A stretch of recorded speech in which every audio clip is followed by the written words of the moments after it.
지금 죽을 쓰고 있을 때 당신들도 죽 쓰고 있냐 인생이.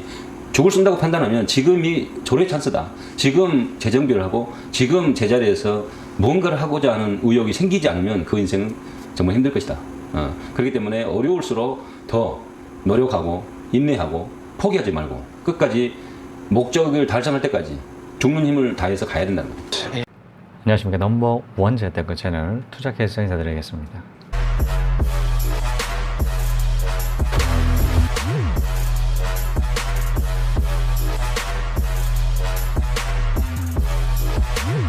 자, 오늘 주제 투자캐스터님 서울만 올인할까요? 입니다. 시작하겠습니다. 저는 언니 몰입합니다.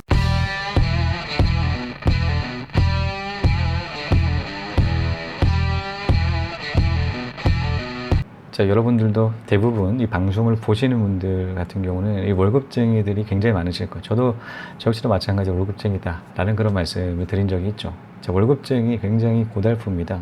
자, 그런데 고달픔에도 불구하고 이 근로소득이라는 달콤한 열매 있기 때문에 자, 이 끊기가 좀 쉽지가 않죠.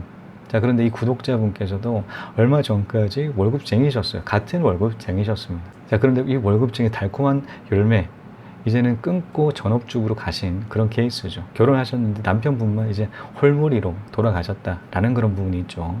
자, 이렇게 두 분이서 벌다가 한 분이서 벌게 되면 어떤가요? 기분 나쁘죠. 왜냐면 이 곳간이 굉장히 이제 부지막이 채워졌던 그런 곳간이 반토막으로 줄었기 때문입니다. 굉장히 이런 들어오는 그 금액적인 부분이 확연하게 그렇게 느껴지다 보니까 굉장히 압박감을 느끼죠. 이제 앞으로 돈을 계속 벌어야겠다. 근데 돈을 버는 그 방법이 자본소득화를 시키는 것도 괜찮겠다라는 그 생각이 들기 때문에 의욕이 넘칩니다. 자, 이 구독자분께서도 자, 그런 케이스였죠. 한번 같이 한번 봐보면서 한번 고민 상담 전달드리는 시간 가지도록 하겠습니다. 자, 안녕하세요. 투자캐스터님. 방송 너무너무 잘 보고 있습니다. 부동산 및 경제 공부를 시작한 지 이제 석 달에서 넉 달 되는 뿅아리 투자자입니다. 전에 돈에 대한 개념을 알지 못하고 참 무지하게 지내왔네요. 이제 공부를 시작한 만큼 머릿속이 참 복잡합니다. 그래서 조금이나마 투자캐스터님의 조언을 듣고 방향을 잡고 싶습니다. 저의 자산 현 상황, 남편 대기업 재직 중, 저 전업주부, 4살 딸 아이 이렇게 3인 가족입니다. 자, 보유 부동산, 저 서울 청량 지역 부근 재개발 아파트 한 채, 약 34평까지 바라볼 수 있음 25평으로 분양받을지 34평이 좋을지 고민됩니다. 최소 3에서 5년은 더 기다려야 함. 현 사는 곳 경기도 수원 전세 3억 2천, 주식 및 현금 보유 약 1억 3천만 원, 부채는 없음. 저도 작년까지 일을 하다 그만둔 지 얼마 되지 않아 좀 더 적극적으로 부동산 공부를 해서 남편의 경제적 부담을 덜고 싶습니다. 뿐만 아니라 좀 더 꿈을 크게 꾼다면 이를 통한 경제적 자유를 누리고 싶은 1인입니다. 책, 유튜브, 경매, 오프라인 수업 등을 통해 공부를 하고 있지만 방향을 잡기엔 쉽지 않네요. 내년 2월 전세가 만기되면 25평 아파트 전세 약 1억 5천에서 1억 8천 사이로 이사를 갈 예정입니다. 대신 현금을 좀 더 확보하여 투자를 하고 싶은데 어떤 방법으로 투자 계획을 세워야 할지 고민입니다. 자, 지금 3억 2천에 해당되는 전세를 살고 있으셨는데, 경기도 전세에 살고 있으셨는데, 자, 1억 5천만 한다고 하더라도, 자, 1억 7천에 대한 현금을 보유를 하시는 겁니다. 자, 주식 및 현금 보유가 1억 3천을 더한다라면 3억이 되겠죠. 3억 가지고 투자를 하시려는 그런 생각이 있으시죠. 자, 저희가 고민하는 것은 서울의 갭 투자로 하나 더 구입을 하는 것이 나을지 아니면 수익형 부동산에 투자를 하는 것이 좋을지 모르겠습니다. 그리고 수익형 부동산을 취득하게 된다면 임대사업자를 내는 것이 좋을까요? 저 공부를 시작한 지 얼마 되지 않아 많은 것을 넣으려고 하니 머릿속이 복잡만 하네요. 만약 투자캐스터 및 제 현 상황이라면 어떤 식으로 투자 방향을 잡아 나가실지 궁금합니다. 작은 조언이라도 부탁드립니다. 그리고 좋은 영상 공유해 주셔서 너무 감사드립니다. 감사합니다. 라는 그 고민 상담 전달 주셨습니다. 자, 이처럼 이 달콤 월급 이제 전업주부로 돌아가시다 보니까 경제적 풍요를 위한 그 투자를 고려를 하고 있었죠. 그런 측면에서 저에게 이 고민 상담 전달 주셨습니다. 사실 저는 서울 투자 여러 차례의 강의를 통해서 지금 좋은 투자 시점은 아니다라는 그런 측면들을 굉장히 많은 강의를 통해서 말씀드렸습니다. 자, 올라가는 그런 시그널보다는 지금 내려가는 시그널들이 굉장히 더 많죠. 자, 올라가는 투자 방법이랑 내려갈 때 투자하는 방법은 다릅니다. 자, 내려갈 때 투자 방법은 역발상 투자이고요. 자, 올라갈 때 투자하는 대부분 사람들이 이쪽 부류에 포함이 되죠. 자, 올라갈 때 보게 되면 사고 싶어요. 이거 샀을 때 돈 번다라는 그런 얘기들을 듣는다라면 투자하고 싶지 않겠습니까? 저 역시도 마찬가지로 초반에 투자했었던 그 초반에 그 땅을 하나를 산 적이 있는데 그런 얘기 때문에 덥석 이렇게 물었던 케이스가 있죠. 다행히도 그 금액은 500만 원이었습니다. 500만 원이었지만 그래도 짜증이 나요. 그래도 짜증.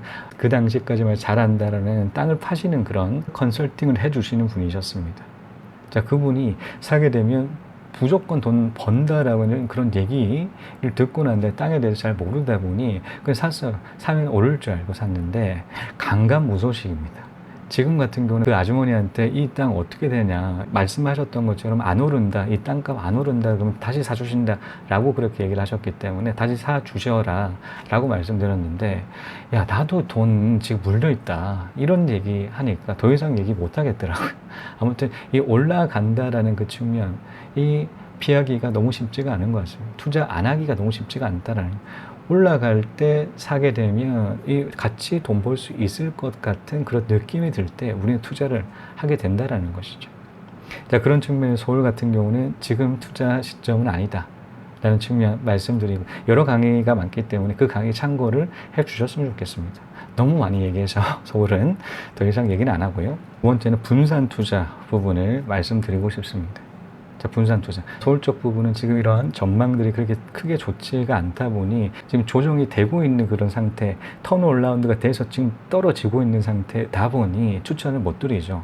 자, 그런 의미에서 좀 다양한 지금 분산 투자를 해야 되는 그런 시점이지 않을까라는 생각이 들어요.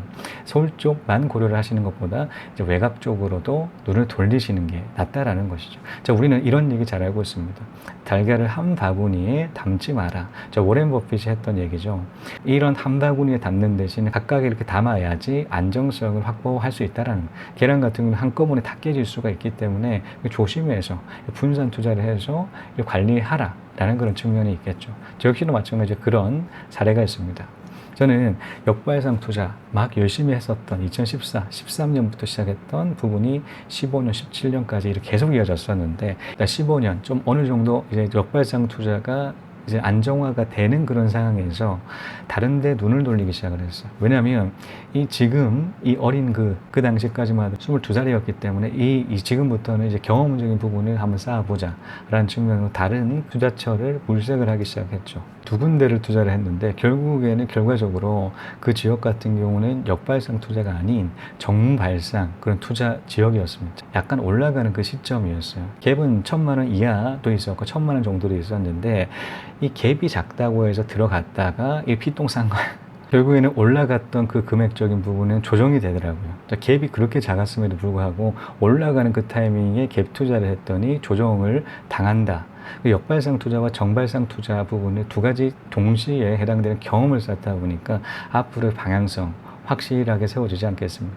올라가는 그 투자 부분은 볼 필요도 없다라는 것이죠. 이런 내재적으로 어떠한 투자를 해야 될지에 대해서 확실해졌다라는 것입니다. 물론 분산 투자를 해서 결국에는 크게 재미는 못 봤지만 다행히도 이런 투자를 했었을 때 새로운 그런 투자 지역이다 보니까 좀 안정화 시킨 그런 상태에서 투자를 했어요. 자, 안정화 시킨 상태라는 것은 그 지역에 있는 아파트를 월세화를 시킨 그런 상태라는 것이죠. 자, 집값은 조금 조정된다고 하더라도 끊임없이 월세 수익은 계속 잡히는 곳이다. 지금도 마찬가지 월세 계속 받고 있다라는 측면에 있어서 다시 올라가는 그 타이밍까지 기다릴 수가 있겠죠. 앞으로는 절대 그런 투자 안 하겠지만 정발상 그런 투자 같은 경우는 고려치 않겠지만 경험을 통해서 배울 수가 있다라는 것이죠. 그 안정화 시켰던 것만큼 이제 안정적인 월세 흐름도 만들고요. 자, 이처럼 분산 투자, 서울 쪽만 그런 투자처로서 고려를 하는 게 아니라 이제 분산적으로 다른 지역 같은 경우도 투자를 한다라는 그 측면이 있겠죠. 지금 긍정적인 게 직장인이셨어요. 남편분께서 직장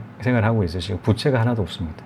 자, 부채가 하나도 없다라는 것은 이제 활용할 것들이 굉장히 많다는 것이죠. 자, 직장인의 무기가 저는 그렇게 생각해요. 신용이라는 것이 굉장히 큰 무기다. 라고 저는 생각합니다. 신용이 있기 때문에 신용 대출을 받을 수가 있고요. 담보 대출을 또 받을 수가 있고 여러 가지 그 부분에서 혜택적인 부분이 있어요. 직장인들만 가지는 그 혜택들, 그 큰 무기들을 활용하실 때가 됐습니다.